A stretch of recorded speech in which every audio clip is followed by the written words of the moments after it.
Oke, baik. Assalamualaikum warahmatullahi wabarakatuh. Kita untuk kembali, saya akan coba share screen sebentar. Oke, baik. Saya akan share screen ya. Oke. Oke, ini ya. Jadi bahasan di sesi 2 ini ya akan kita lihat bersama itu terkait dengan aturan semantik, logika proporsional, dan interpretasi yang diperluas. Nah, materi atau slide ini dapat kalian peroleh ya eh, di e-learningnya ya, sesi 2. Oke. Mana ini? Nah, untuk aturan semantik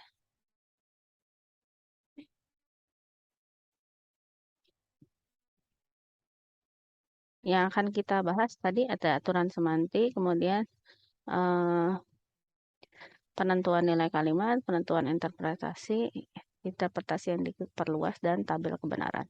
Nah, mungkin waktu bagi kalian yang waktu di SMA atau SMK pernah mempelajari logika matematika ya, kira-kira mirip lah ya. Oke, ini yang materi sebelumnya, kita lihatlah. Nah, sekarang apa itu yang disebut dengan aturan semantik? Nah, aturan semantik ini aturan yang digunakan untuk menentukan nilai kebenaran. Jadi kata kuncinya di sini adalah nilai kebenaran gitu ya. Kemudian misalkan I di sini merupakan suatu interpretasi untuk kalimat E. Ini E-nya script tadi ya, kan notasinya kalimat seperti ini. Nilai kebenaran dari kalimat E di bawah interpretasi I dapat diperoleh dengan menerapkan aturan semantik berulang-ulang. Oke. Kemudian untuk kelompok simbol kebenaran, nilai kebenarannya sesuai dengan kalimat. Contoh, nilai kebenaran dari kalimat yang true ya tentunya adalah true. Kalimat yang false tentunya adalah yang false. Ini kan jadi simbol kebenaran ini ada dua ya. Cuman ada true sama ada false. Lalu ada simbol proposisional. Simbol proposisional ini nilainya tadi bisa dua, kalau nggak true ya dia false gitu ya. Cara menulisnya seperti ini. P gitu ya, tanda panah kiri true. Ini artinya nilai true dimasukkan kepada proposisi P. Ini R, ada tanda panah kiri false, artinya nilai false dimasukkan kepada si proposisi R. Dengan demikian, nilai si proposisi P ini adalah true, kemudian nilai proposisi R ini adalah false gitu. Jadi ceritanya di sini ada kalimat I ini dia punya ada interpretasi ini terdiri dari dua proposisi, dalamnya ada P sama R. P itu masing-masing nilainya T, kemudian R nilainya false. Nah, nilai kebenaran dari negasi kalimat berarti kebalikannya, negasi atau kebalikan ya. Atau tadi di sesi 1 kita bahas ada not ya, ada not gitu. Nah, di sini. Jadi kalau true, negasinya tentunya adalah false, dan kebalikannya negasinya adalah true. Kemudian di sini kita buat dalam bentuk aturan semantik dari konjungsi, dibuat dalam bentuk tabel. Barangkali pernah ingat tabel kebenaran ya. Ini tabel kebenaran untuk dan. Jadi ini maksudnya 1100 gitu ya. Kemudian ini 1010. Jadi kalau 11 pasti hasilnya 1. Kalau dan ya. Ini kan dulu belajar gini ya. Barangkali kalau mau ingat-ingat lagi. 10 pasti 0. Karena kalau true, dia itu hasilnya harus kirinya true, kanannya true, baru dia true gitu. Kalau ada false-nya, satu aja, dia jadi enggak gitu ya. Jadi false gitu. Ingatnya seperti itu. Kemudian untuk disjungsi ini atau ya. Bahasa Indonesianya atau. Di sini kan pakai or ya dia ya, pakai or. Jadi ini 1100 supaya gampang. Ini 1010. Sini atau gitu kan.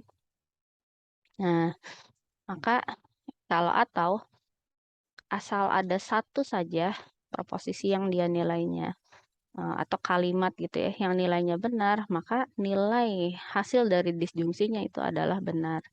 Ini kan karena ada satu yang true, berarti dia true. Satu yang true, dia true. Ini satu yang true, dia true. Tidak ada yang true, berarti nilainya 0 atau false. Kemudian yang implikasi. Nah, implikasi ini sebenarnya kan dia if then ya. If then. Nah, if then ini kalau bahasa Indonesianya jadinya jika maka. Jika titik-titik, maka titik-titik. Kalau dulu notasi matematikanya seperti itu ya. Kayak tanda panah ke arah kanan gitu. Nah, jadi kalau kita lihat sebetulnya dia itu, nah, ketika if-nya itu benar, tapi then-nya itu salah, maka hasil dari implikasinya itu baru salah. Sisanya sih benar, sisanya benar. Jadi kalau true-true, jika maka ya dia true gitu. Tapi kalau false true ya dia tetap true. Tapi kalau true false, kalau jika maka dia hasilnya jadi false gitu. Nah, sisanya benar. Oke, kira-kira seperti itu. Yang perlu diingat itu ini yang bedanya ya. Yang bedanya di sini. Kalau yang tadi, yang bedanya ini. Jadi kalau yang or itu, kalau dua-duanya false, itu dia false gitu ya. Kalau yang and atau di sini apa? Konjungsi ya. Ini baris pertama yang perlu diingat. Jadi kalau dia itu true semua baru true. Oke, lalu yang ekivalensi. Nah, ekivalensi ini seperti ini ya notasi matematikanya. Jika dan hanya jika if, oh ini udah ada. If and only if atau bahasa Indonesianya dulu jika dan hanya jika. Hanya jika. Nah, ini kalau yang di sebelah kiri, nilai kebenaran di sisi kiri sama sisi kanannya sama, jadi true true atau false false, baru dia nilai kebenaran dari kalimatnya itu adalah true. Tapi kalau beda jadi false. Ini sebetulnya kebalikannya dari si apa ya? XOR kalau nggak salah, exclusive OR, yaitu kalau di gerbang logika gitu ya. Oke, jadi kalau di sini true-nya saya ganti angka 1, false-nya saya ganti 0, 1, 0, 1, 0. Nah, maka ini, nah jika dan hanya jika gitu. Nih ketika true-true jadi true. Terus false-false jadi true. Tapi kalau gabungan, kombinasi gitu ya. Nah, ini jadi false ya. Itu ekivalensi.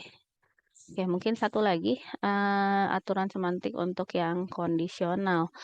Nah, ini memang rada beda ya. Mungkin waktu kalian belajar logika matematika dulu ini nggak ada aturan semantik kondisional. Nah, yang kondisional tuh kata-katanya ini. If then else. Kalau tadi kan if and if only. If and only if gitu ya sama aja. Kalau di sini if sesuatu dan sesuatu else, jika ini maka selainnya, jadi ada selainnya gitu ya. Jadi di sini jika sesuatu maka sesuatu selainnya, selain dari yang ini gitu ya. Sorry, selain dari yang ini maksudnya. Ini kan syaratnya ya. Semacam hipotesisnya lah gitu. Nah, bagaimana cara kita menentukan nilai kebenarannya? Itu bergantung pada klausa if-nya. Jadi kalau di sini klausa if-nya itu adalah true, maka nilai kebenaran dari si kondisional itu kalian lihat dari nilai kebenaran yang ada di then. Kan tadi gini, if, then, else. Berarti ini ada 3 ya, ada 3. Kalau di sini namanya klausa. Kalau saya bilang 3 proposisi. P misalkan, Q, R gitu. If P, then Q, else R. Ada 3. Nah, kalau si if-nya ini adalah true, berarti yang ada di P ini adalah true. Maka untuk menentukan nilai kebenaran keseluruhannya, kalian lihat dari klausa then di sini. Yang key ini nilainya berapa gitu.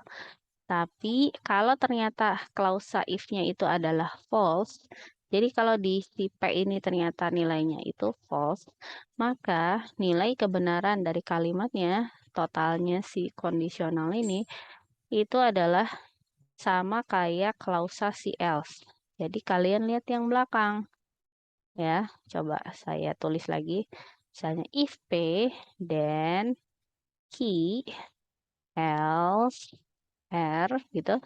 Nah, kalau ternyata si P-nya ini nilainya T tadi kan, true, maka kalian lihat dari yang ada di key ya untuk nilai kebenaran totalnya. Tapi kalau ternyata F atau false, maka kalian lihat dari yang klausa si R. Oke, kita lihat contohnya. Nih, ini kan true semua ya. Terus bawahnya ada false. Ketika true, maka kita lihat nilai yang ada di then. Perhatikan nilai yang ada di then true, true, false, false. Di sini hasilnya true, true, false, false. Ya, terlepas dari si else-nya berapa ya, terserah. Ini kan kombinasi ya. Jadi ini gini, 1, 1, 1, 1, 0, 0. Ini kan 3 proposisi ya. Ini 1, 1, 0, 0, 1, 1, 0, 0 gitu ya. Ini 1, 0, 1, 0 kombinasinya ini. Nah, kalau ternyata false, berarti bukan ini yang dilihat ya, tapi yang ini. Nah, lihat sama nggak? True, false, true, false. True, false, true, false gitu. Oke, semoga dapat dipahami ya. Sampai sini.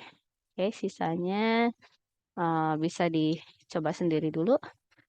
Oke, saya kira sampai sini dulu. Terima kasih. Assalamualaikum warahmatullahi wabarakatuh.